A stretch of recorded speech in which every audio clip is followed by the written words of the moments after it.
சென்னை மற்றும் அதன் புறநகர் பகுதிகளில் கனமழை பெய்ததால் போக்குவரத்து நெரிசல் ஏற்பட்டது. சென்னையில் கடந்த சில நாட்களாக கடும் வெப்பம் நிலவி வந்த சூழலில் கனமழை பெய்தது. அண்ணாநகர், சூளைமேடு, வடபழனி, கோயம்பேடு, மயிலாப்பூர், ஈக்காட்டுத்தாங்கல் உள்ளிட்ட பகுதிகளில் கனமழை பொழிந்தது.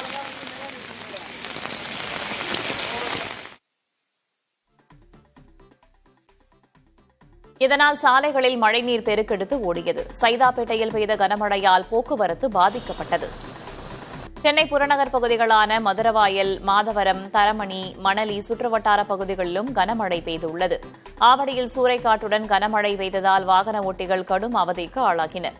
திருவள்ளூர் மாவட்டம் பொன்னேரியில் கனமழை பெய்ததால் ரயில்வே சுரங்கப்பாதையில் தேங்கிய மழை நீரில் அரசு பேருந்து சிக்கியது.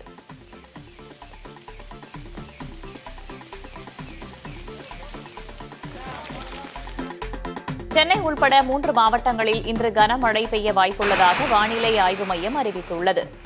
தமிழகத்தின் ஒரு சில இடங்களிலும் புதுவை மற்றும் காரைக்கால் பகுதிகளிலும் இன்று இடி, மின்னல், பலத்த காற்றுடன் மிதமான மழை பெய்யக்கூடும் என வானிலை ஆய்வு மையம் தெரிவித்துள்ளது. சென்னை, திருவள்ளூர், காஞ்சிபுரம் மாவட்டங்களில் ஒரு சில இடங்களில் கனமழை பெய்ய வாய்ப்புள்ளதாகவும் கூறப்பட்டுள்ளது. அதே நேரம் தமிழகத்தின் ஒரு சில இடங்களில் வெப்பநிலை இயல்பை விட 2 முதல் 3 டிகிரி செல்சியஸ் வரை அதிகமாக இருக்கக்கூடும் என வானிலை ஆய்வு மையம் தெரிவித்துள்ளது. சென்னையை பொறுத்தவரை சில இடங்களில் இடி, மின்னலுடன் கனமழை பெய்ய வாய்ப்புள்ளதாகவும் கணிக்கப்பட்டுள்ளது.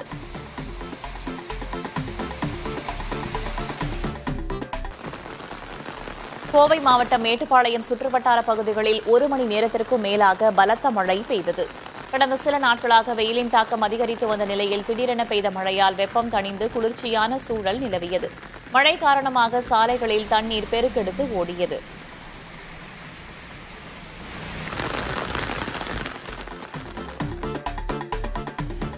கன்னியாகுமரி மாவட்டத்தில் கள்ளக்கடல் எச்சரிக்கை விடுக்கப்பட்டுள்ள நிலையில் மீனவ கிராமங்களில் கடல் சீற்றத்துடன் காணப்படுகிறது. இந்திய கடல்சார் சேவை மையம் சார்பில் கள்ளக்கடல் எச்சரிக்கை விடுக்கப்பட்டுள்ளது. இதனால் ஆரோக்கியபுரம் முதல் நீரோடி வரை கடல் சீற்றத்துடன் காணப்படுவதால் கடலரிப்பு ஏற்பட்டு தடுப்புச் சுவர் சேதமடைந்து கடல் நீர் ஊருக்குள் புகும் அபாயம் ஏற்பட்டுள்ளது. கள்ளக்கடல் எச்சரிக்கை என்பது எந்தவொரு வானிலை மாற்றங்களும் இல்லாமல் திடீரென கடல் சீற்றம் ஏற்படுவதை குறிக்கும்.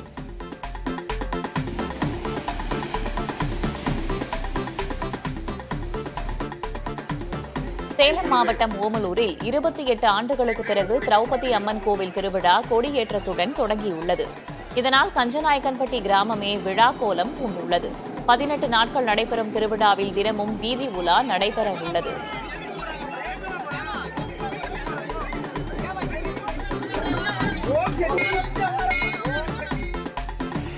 தேனி மாவட்டம் ஆண்டிப்பட்டியில் மாங்காய் விளைச்சல் அதிகமாக உள்ள நிலையில் போதிய விலை கிடைக்காததால் விவசாயிகள் கவலையடைந்துள்ளனர். கடந்த ஆண்டு 1 கிலோ மாங்காய் 30 ரூபாய்க்கு விற்கப்பட்ட நிலையில் இந்த ஆண்டு 10 முதல் 15 ரூபாய்க்கு மட்டுமே விற்பனையாவதாக விவசாயிகள் கூறுகின்றனர். கடும் நஷ்டமடைந்திருப்பதால் அரசு உதவி செய்யவும் கோரிக்கை விடுக்கின்றனர்.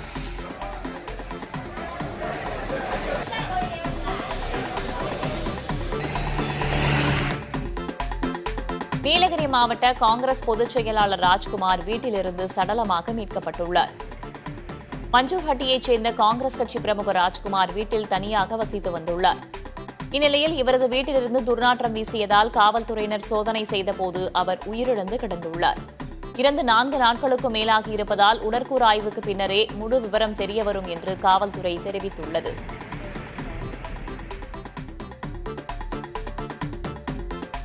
சென்னை பெருங்குடி குப்பைமேடு சீரமைப்பின் ஒரு பகுதியாக 3 1 பங்கு கழிவுகள் வேங்கடமங்கலத்திற்கு மாற்றப்பட உள்ளதாக தகவல்கள் தெரிவிக்கின்றன. வடசென்னை மக்களின் எதிர்ப்பால் தென்சென்னை கழிவுகளை கொடுங்கையூரில் கொட்டும் திட்டம் கைவிடப்பட்டு செங்கல்பட்டு மாவட்டம் வேங்கடமங்கலத்திற்கு கொண்டு செல்லப்பட உள்ளது. இதற்காக வேங்கடமங்கலத்தில் கழிவிலிருந்து மின்சாரம் தயாரிக்கும் புதிய ஆலை அமைக்கப்பட உள்ளது. தென்சென்னையில் தினமும் உருவாகும் 6000 டன் கழிவுகளில் சுமார் 2000 டன் கழிவுகள் வேங்கடமங்கலத்திற்கு கொண்டு செல்லப்பட உள்ளது. மேலும் பெருங்குடி மற்றும் சோழிங்கநல்லூரில் உயிரி எரிவாயு மற்றும் உரம் தயாரிப்பு மையங்களும் அமைக்கப்பட உள்ளன. குப்பைகளை தற்காலிகமாக சேகரிக்க 6 மண்டலங்களில் வள மீட்பு மையங்கள் ஏற்படுத்தப்படும் எனவும் இந்த மையங்களில் இருந்து இரவு நேரத்தில் லாரிகள் மூலம் கழிவுகள் வேங்கடமங்கலத்திற்கு கொண்டு செல்லப்படும் என்றும் தெரிகிறது. வேங்கடமங்கலத்தில் ஏற்கனவே 50 ஏக்கரில் தாம்பரம் மாநகராட்சியின் குப்பை கிடங்கு உள்ளது குறிப்பிடத்தக்கது. வகுப்பறையில் மாணவர் அரிவாளால் வெட்டப்பட்ட சம்பவத்தை அடுத்து நெல்லையில் உள்ள தனியார் பள்ளிகளில் புத்தக பைகளை சோதனையிட்ட பிறகே மாணவ மாணவிகள் பள்ளிகளுக்குள் அனுமதிக்கப்படுகின்றனர்.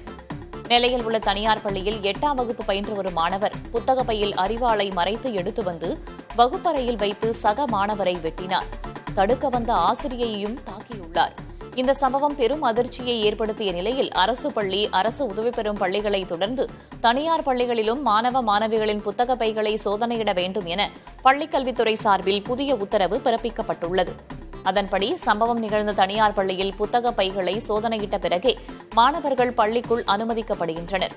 மேலும் அரிவாள் வெட்டு சம்பவத்தை நேரில் பார்த்த சக மாணவர்களுக்கு மட்டுமல்லாமல் பள்ளியில் உள்ள அனைத்து மாணவர்களுக்கும் கவுன்சிலிங் வழங்க ஏற்பாடு செய்யப்பட்டுள்ளது.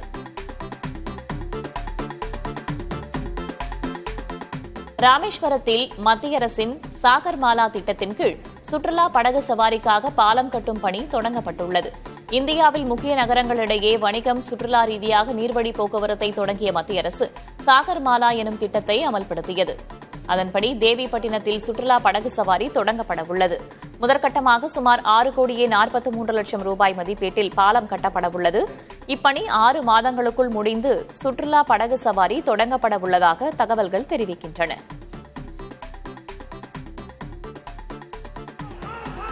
ஜாட் திரைப்படத்தை தடை செய்யக்கோரி கோவையில் தனியார் வணிக வளாகத்தில் நாம் தமிழர் கட்சியினர் முற்றுகை போராட்டத்தில் ஈடுபட்டனர். ஹிந்தியில் வெளியாகியுள்ள ஜாட் திரைப்படத்தில் இலங்கை தமிழர்கள் பற்றி இழிவாக பேசப்பட்டுள்ளதாக கூறி போராட்டத்தின் போது முழக்கங்கள் எழுப்பப்பட்டன.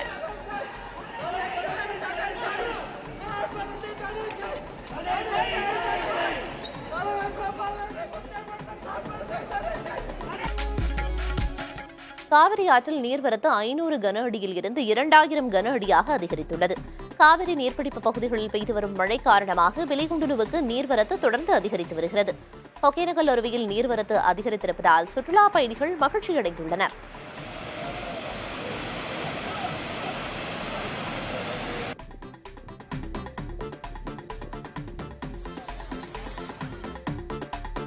தூத்துக்குடி மாவட்டம் கோவில்பட்டியில் உள்ள செண்பகவல்லியம்மன் கோயிலில் தெப்பத்தேர் திருவிழா வெகு விமரிசையாக நடைபெற்றது.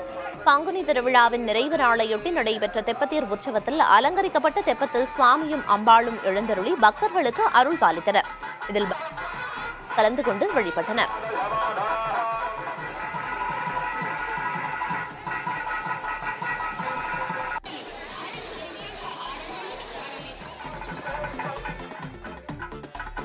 ஈரோட்டில் 10ஆம் வகுப்பு பொதுத் தேர்வு எழுதிய அரசு பள்ளியைச் சேர்ந்த 5 மாணவிகள் காணாமல் போன நிலையில் திருச்சி சமயபுரத்தில் இருந்து மீட்கப்பட்டுள்ளனர்.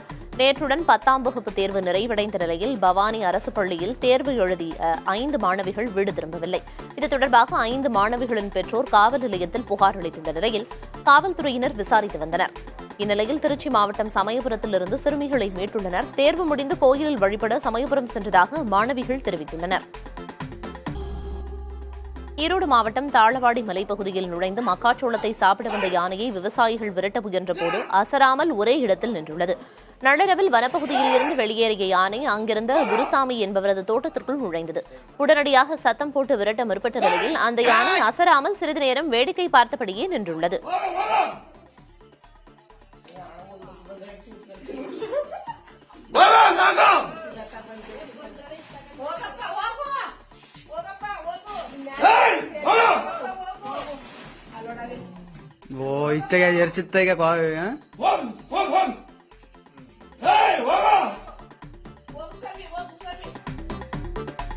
திருவள்ளூர் மாவட்டம் வெங்கத்தூர் ஊராட்சியில் 6 மாதங்களாக அடிக்கடி மின்தடை ஏற்படுவதாக கூறி கையில் மெழுகுவர்த்தி ஏந்தி கிராம மக்கள் போராட்டம் நடத்தினர். மின்தடை ஏற்படும் போதெல்லாம் மின்வாரிய அதிகாரிகளிடம் முறையிட்ட நிலையில் சரியாக நடவடிக்கை எடுக்கவில்லை என குற்றம் சாட்டினர். கிராம மக்களோடு பேச்சுவார்த்தை நடத்திய காவல்துறையினர் இன்னும் 1 வாரத்திற்குள் சீரான மின் இணைப்பு வழங்க நடவடிக்கை எடுக்கப்படும் என கூறியதை அடுத்து போராட்டம் கைவிடப்பட்டது.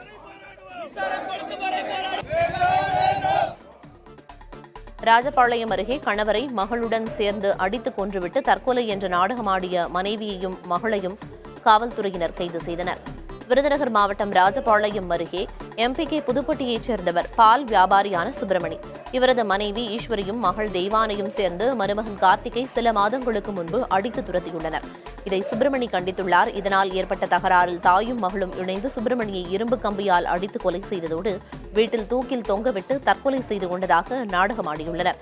இதுகுறித்து சந்தேகமடைந்த அக்கம்பக்கத்தினர் காவல்துறையினருக்கு தகவல் தெரிவித்தனர். காவல்துறையினர் ஆய்வு செய்ததில் சுப்பிரமணி உடலில் இரத்த காயங்கள் இருந்ததும் அருகே இரத்தக்கரையுடன் துணி மற்றும் இரும்பு கம்பி கிடந்ததையும் கைப்பற்றினர். இதையடுத்து தாய் மகள் இருவரையும் காவல்துறையினர் கைது செய்து விசாரணை நடத்தி வருகின்றனர்.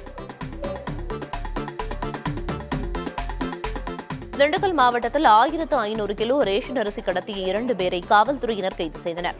பழனி புறவழிச்சாலையில் வாகன தணிக்கையின் போது வேகமாக வந்த காரை நிறுத்தி சோதனை செய்தபோது ரேஷன் அரிசி கடத்தியது தெரியவந்துள்ளது. பொதுமக்களிடமிருந்து ரேஷன் அரிசியை வாங்கி அதனை பாலிஷ் செய்து கேரளாவில் விற்பனை செய்து வந்துள்ளனர்.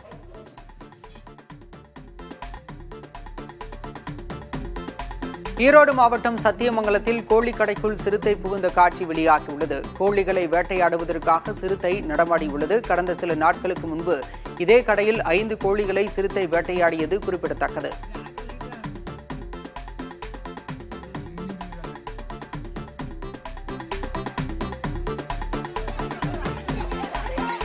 அருப்புக்கோட்டை அரசு மருத்துவமனையில் எக்ஸ்ரே அறைக்குள் செருப்பணிந்து வரக்கூடாது என கூறியதால் எக்ஸ்ரே டெக்னீஷியன் தாக்கப்பட்டதாக புகார் எழுந்துள்ளது.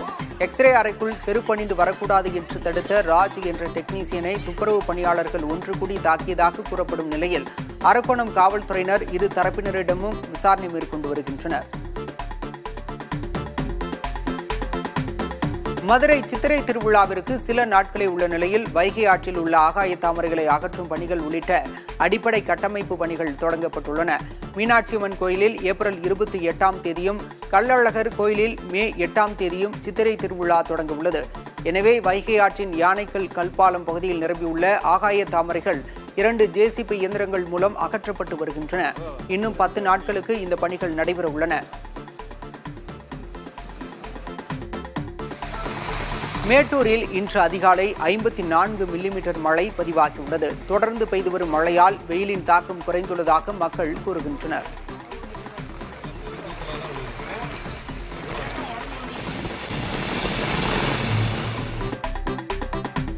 சேலம் மாவட்டம் ஓமலூரில் தேசிய நெடுஞ்சாலையில் உள்ள இருபுறங்களிலும் விடுதலை சிறுத்தைகள் கட்சி சார்பில் வைக்கப்பட்ட பேனர்கள் ஆபத்தை ஏற்படுத்தும் வகையில் சாலையில் தொங்குகின்றன.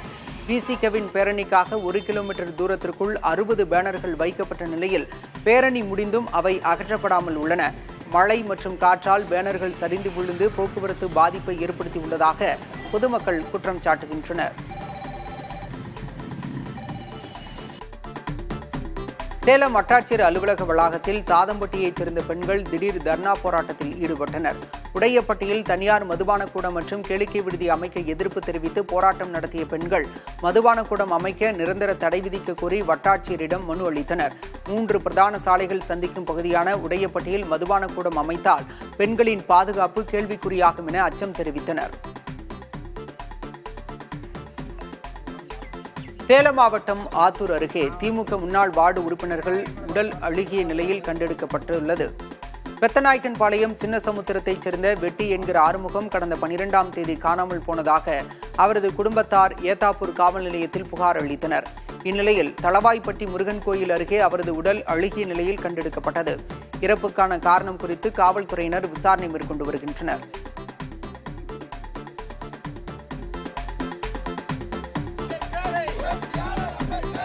நாகை மாவட்டம் வேளாங்கண்ணியில் அம்பேத்கர் ஆட்டோ சங்க பெயர் பலகை அகற்றப்பட்டதை கண்டித்து சாலை மறியலில் ஈடுபட்ட விடுதலை சிறுத்தைகள் கட்சியினர் கைது செய்யப்பட்டனர்.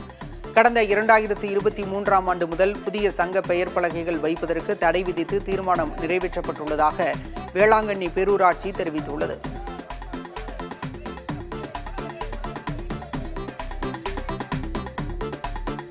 தூத்துக்குடி மாவட்டம் ஏரல் அருகே குளிக்கச் சென்ற கல்லூரி மாணவர் தாமிரபரணி ஆற்றில் மூழ்கினார்.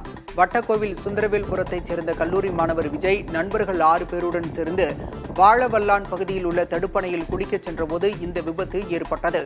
நண்பர்கள் அளித்த தகவலின் பேரில் தீயணைப்புத் துறையினர் கல்லூரி மாணவரை தேடி வருகின்றனர்.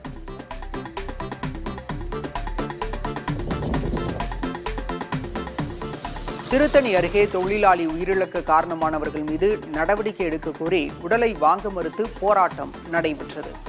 காவிரி ராஜபுரத்தில் மின்தடை ஏற்பட்டதை அடுத்து முன்னாள் பஞ்சாயத்து தலைவர் நாகேஷ் உள்ளிட்டோர் கூலி தொழிலாளி முனிரத்தினத்தை மின்மாற்றியில் ஏறி சரி செய்ய கேட்டுக்கொண்டதாக கூறப்படுகிறது. எதிர்பாராத விதமாக மின்சாரம் பாய்ந்து முனிரத்தினம் உயிரிழந்த நிலையில் திருத்தணி அரசு மருத்துவமனையில் உடலை வாங்க மறுத்து போராட்டம் நடைபெற்றது. ஓமலூர் அருகே காரில் சென்ற சோதனைச் சாவடி ஆய்வாளரிடமிருந்து 1,40,500 ரூபாய் பணம் லஞ்ச ஒழிப்புத்துறையினரால் பறிமுதல் செய்யப்பட்டது. கிருஷ்ணகிரி மாவட்டம் பாகலூரில் சோதனைச் சாவடியில் ஆய்வாளராக பணியாற்றி வரும் ஈரோடு மாவட்டத்தைச் சேர்ந்த லியோ ஆண்டனியிடம் சோதனை மேற்கொள்ளப்பட்டது. உரிய ஆவணங்கள் இன்றி அவர் வைத்திருந்த பணத்தை பறிமுதல் செய்த லஞ்ச ஒழிப்புத்துறையினர் அவர் மீது துறை ரீதியான நடவடிக்கைக்கு பரிந்துரைக்க உள்ளதாக தெரிவித்தனர்.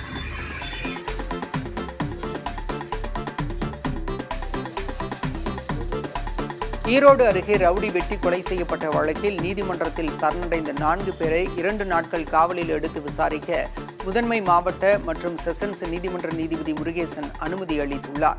கடந்த மாதம் 19ஆம் தேதி சேலத்தைச் சேர்ந்த ரவுடி ஜானை ஈரோடு மாவட்டம் நசீனூரில் கும்பல் ஒன்று வெட்டி படுகொலை செய்தது. இதில் ஜானின் மனைவி சரண்யாவும் காயமடைந்தார். இந்த சம்பவம் குறித்து சித்தோடு காவல்துறையினர் சதீஷ், சரவணன் மற்றும் பூபாலன் ஆகியோரை சுட்டுப் பிடித்தனர். மேலும் கார்த்தி, பார்த்திபன், அழகரசன், சேதுவாசன், பெரியசாமி, சிவகுமார் மற்றும் விக்னேஸ்வரன் ஆகிய 7 பேரை கைது செய்தனர். இந்நிலையில் ஜீவகன், சலீம், கோகுலஸ், சுகவனேஸ்வரன் மற்றும் துரைசாமி ஆகியோர் ஈரோடு நீதிமன்றத்தில் சரணடைந்தார். இவர்களை 7 நாட்கள் காவலில் எடுத்து விசாரிக்க வேண்டும் என முதன்மை மாவட்ட மற்றும் செஷன்ஸ் நீதிமன்றத்தில் காவல்துறையினர் மனு தாக்கல் செய்தனர். தங்களை போலீஸ் காவலுக்கு அனுப்ப 4 பேரும் அச்சம் தெரிவித்த நிலையில் 2 நாட்கள் மட்டும் காவலில் எடுத்து விசாரிக்க நீதிபதி அனுமதி அளித்தார்.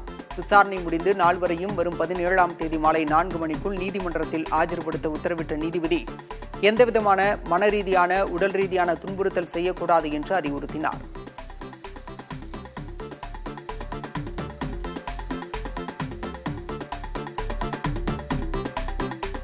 கரூர் கல்யாண பசுபதீஸ்வரர் கோயிலுக்கு சொந்தமான 1.67 ஏக்கர் நிலம் ஆக்கிரமிப்பாளர்களிடமிருந்து மீட்கப்பட்டது. ஜவஹர் கடைவீதியில் உள்ள கோயிலுக்கு சொந்தமான நிலத்தை ஆக்கிரமித்து சிலர் மரக்கடைகள் நடத்தி வந்தனர். கரூர் நீதிமன்றத்தில் வழக்கு தொடர்ந்து வென்ற இந்து சமய அறநிலையத்துறை, வருவாய்த்துறை மற்றும் நீதிமன்ற அதிகாரிகள் முன்னிலையில் இடத்தை ஆய்வு செய்து 1.67 ஏக்கர் நிலத்தை மீட்டனர். கல்யாண பசுபதீஸ்வரர் கோயிலுக்கு சொந்தமான நிலம் என பெயர் பலகையும் வைக்கப்பட்டது.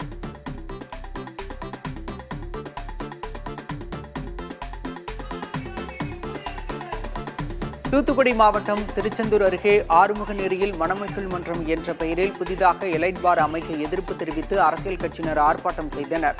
60க்கும் அதிகமான கோயில்கள், 20 பள்ளிகள் உள்ள ஊரில் மதுபான கூடம் திறக்கக்கூடாது, திருச்செந்தூர் பாத யாத்திரை பக்தர்கள் வழித்தடத்தில் மதுபான கூடம் அமைக்கக்கூடாது, அருகில் உள்ள காயல்பட்டினம், புன்னக்காயல் போன்று மதுக்கடைகள் இல்லாத நிலையை உருவாக்க வேண்டும் உள்ளிட்ட முழக்கங்கள் எழுப்பப்பட்டன.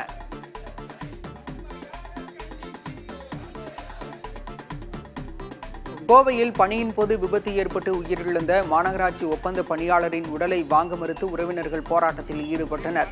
கோவை மாநகராட்சி துடியலூர் பகுதி 3வது வார்டில் ஒப்பந்த பணியாளராக இருந்த அவினாசியப்பன் பணி முடிந்து அலுவலகத்துக்கு சென்றபோது வாகனத்திலிருந்து நிலை தடுமாறி கீழே விழுந்துள்ளார். இதில் தலையில் பலத்த காயமடைந்த அவினாசியப்பன் சிகிச்சை பலனின்றி உயிரிழந்தார். ஆனால் இதுவரையிலும் மாநகராட்சியிலிருந்து எந்த அதிகாரிகளும் வரவில்லை என்றும் காப்பீட்டு திட்டம் குறித்து எதுவும் கூறவில்லை என்றும் குற்றம் சாட்டிய உறவினர்கள் உடலை வாங்க மறுத்து கோவை அரசு மருத்துவமனை பிணவரை முன்பாக போராட்டத்தில் ஈடுபட்டனர்.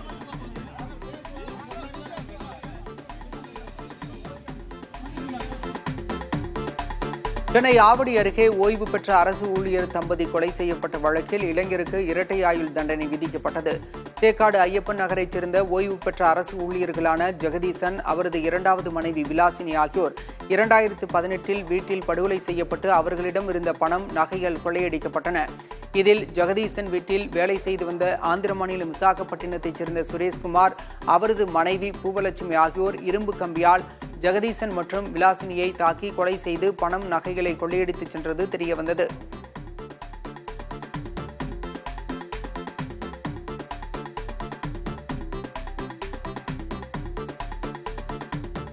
மணல் தட்டுப்பாட்டை போக்கவும், எம்சாண்டு விலை உயர்வை கட்டுப்படுத்தவும் தமிழ்நாட்டில் வாய்ப்புள்ள இடங்களில் மணல் குவாரிகளை திறக்க வேண்டும் என கட்டுமான தொழிலாளர் நலவாரிய தலைவர் பொன்குமார் வேண்டுகோள் விடுத்துள்ளார். திருச்சியில் நடைபெற்ற கட்டுமான மற்றும் மனை தொழில் கூட்டமைப்பின் மாநில செயற்குழு கூட்டத்தில் பங்கேற்ற அவர் இவ்வாறு பேசினார். திமுக ஆட்சி பொறுப்பேற்ற பிறகு கட்டுமான தொழிலாளர் நலவாரியம் மூலம் 1675 கோடி மதிப்பிலான உதவிகள் கிடைத்துள்ளதாக அவர் கூறினார். ஈரோடு மாவட்டம் சத்தியமங்கலத்தில் முறையாக குடிநீர் விநியோகிக்க வலியுறுத்தி கிராம மக்கள் போராட்டத்தில் ஈடுபட்டனர். தொட்டம்பாளையம் கூட்டு குடிநீர் திட்டம் மூலம் தண்ணீர் விநியோகிக்கப்பட்டு வந்த நிலையில் கடந்த சில நாட்களாக முறையாக விநியோகிக்கவில்லை என்று குற்றம் சாட்டியுள்ளனர். இதுகுறித்து ஊராட்சி மன்ற நிர்வாகத்திடம் புகார் அளித்தும் நடவடிக்கை எடுக்கவில்லை என கூறி போராட்டம் நடத்தினர். இதனால் அப்பகுதியில் போக்குவரத்து பாதிக்கப்பட்டது.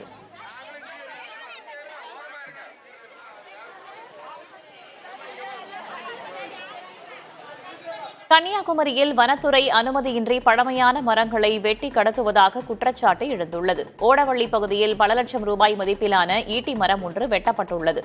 இரவோடு இரவாக மரம் வெட்டி கடத்தப்பட்டுள்ளதாக அப்பகுதி மக்கள் கூறுகின்றனர். இதுகுறித்து களியல் வனத்துறை அதிகாரி முஹிதீனை தொடர்பு கொண்டு கேட்டபோது மரம் கடத்தப்பட்டது குறித்து விசாரணை நடைபெற்று வருவதாக தெரிவித்தார்.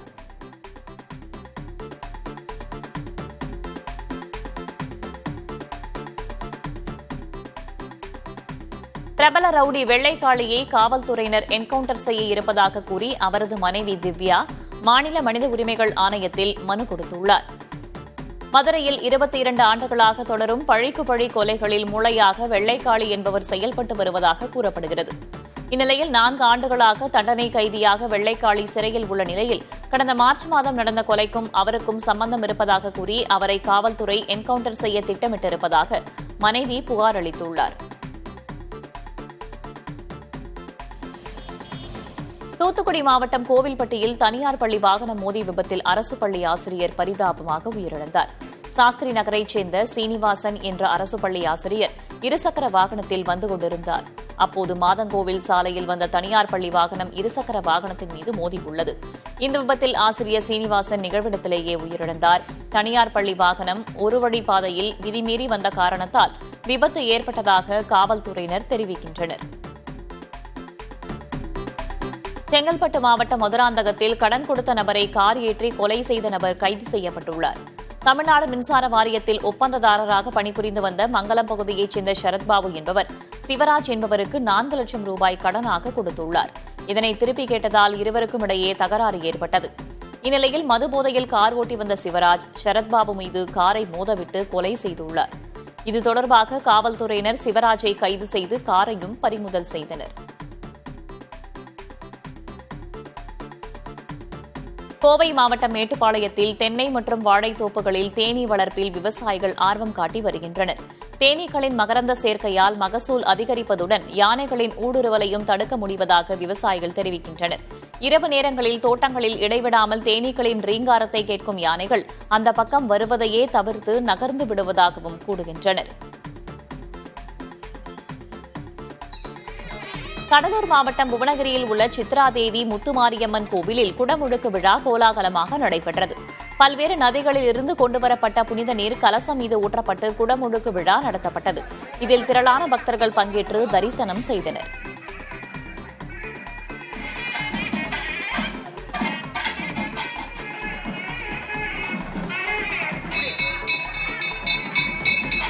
மதுரையில் கடத்திச் செல்லப்பட்ட ஆட்டோமொபைல் நிறுவன உரிமையாளர் வட மாநிலம் ஒன்றில் அடைத்து வைத்திருப்பதாக தனிப்படையினரின் விசாரணையில் தெரியவந்துள்ளது. மதுரை காளவாசல் பைபாஸ் சாலையில் ஆட்டோமொபைல் நிறுவனம் நடத்தி வரும் சுந்தர் என்பவரை காணவில்லை என்று அவரது குடும்பத்தினர் தல்லாகுளம் காவல் நிலையத்தில் புகார் கொடுத்தனர். மதுரை மட்டுமின்றி பிற மாவட்டங்களிலும் பல கோடி ரூபாய் சொத்துக்களை கொண்டுள்ள சுந்தரை கடத்தியது யார் என்பது குறித்து கண்டறிந்து மீட்க 3 தனிப்படைகள் அமைக்கப்பட்டிருந்தன. சிசிடிவி மற்றும் சுந்தரின் அலைபேசி எண்ணின் சிக்னலை ஆராய்ந்தபோது சுந்தர் காரில் கடத்தப்பட்டதாகவும் மயிலாடுதுறைக்கு கொண்டு செல்லப்பட்டதும் தெரியவந்தது. சந்தேகத்தின் பேரில் மயிலாடுதுறையைச் சேர்ந்த ஒருவர் உள்பட 5 பேரை தனிப்படையினர் பிடித்து விசாரணை மேற்கொண்டு வருகின்றனர். மேலும் திண்டுக்கல்லில் உள்ள 6 ஏக்கர் நிலம் குறித்த உரிமை பற்றி பிபி குளத்தில் உள்ள சுந்தரின் வீட்டில் வைத்து பேச்சுவார்த்தை நடத்தியவர்கள்தான் அவரை கடத்திச் சென்றதாகவும் சந்தேகம் எழுந்துள்ளது. இதனிடையே சுந்தரின் அலைபேசி எண்ணின் IMEI நம்பர் வட மாநிலம் ஒன்றை காட்டுவதால் தனிப்படை காவல்துறையினர் அங்கு விரைந்துள்ளனர்.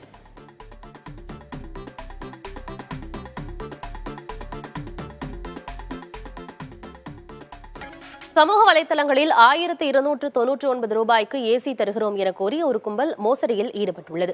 குறைந்த விலை என நம்பி பணத்தை அனுப்பியவர்களுக்கு ஹீட்டர் அனுப்பப்பட்டுள்ளது. 1299 ரூபாய்க்கு விற்கப்படும் ஏசி 30,000 ரூபாய் கொடுத்து வாங்கும் ஏசியை போன்றே இருக்கும் என கூறி விளம்பரம் செய்துள்ளனர். கோடைக்காலம் தொடங்கியுள்ளதால் இதுபோன்ற விளம்பரத்தை பார்த்த பலரும் பணத்தை அனுப்பி ஏமாற்றமடைந்துள்ளனர். ஏசி போன்ற பொருட்கள் BIS பட்டியலில் உள்ளதால் ஏசி என்று கூறி போலி பொருட்களை விற்பனை செய்வது சட்டவிரோதமானது என இந்திய தர நிர்ணய அமைப்பின் அதிகாரிகள் தெரிவித்துள்ளனர். இது தொடர்பான புகார்களை மின்னஞ்சல் வாயிலாக அனுப்பலாம் எனவும் தெரிவிக்கப்பட்டுள்ளது. 3 மாதங்களுக்கு மேலாக பயன்படுத்தாமல் இருக்கும் வங்கி கணக்குகள் வாயிலாக பண மோசடி நடப்பதால் வங்கி அதிகாரிகள் உஷாராக இருக்க வேண்டும் என மாநில சைபர் குற்றப்பிரிவு காவல்துறை எச்சரிக்கை விடுத்துள்ளது. தற்போது தமிழகத்திற்கு மலேசியாவிலிருந்துதான் பண மோசடிக்கான அதிக அழைப்புகள் வருவதாக காவல்துறை தெரிவித்துள்ளது. அங்கு பதுங்கியுள்ள கும்பல்கள் 3 மாதங்களுக்கு மேலாக பயன்படுத்தப்படாத வங்கி கணக்குகளை பண மோசடிக்கு அதிகம் பயன்படுத்தி வருவது தெரியவந்துள்ளது. இத்தகைய வங்கி கணக்குகளில் திடீரென பெரும் தொகைக்கு பண பரிவர்த்தனை நடக்கும்போது அதை நிறுத்தி வைத்து சந்தேகம் எழுந்தால் காவல்துறைக்கு தெரிவிக்க வங்கி அதிகாரிகளுக்கு அறிவுறுத்தப்பட்டுள்ளது.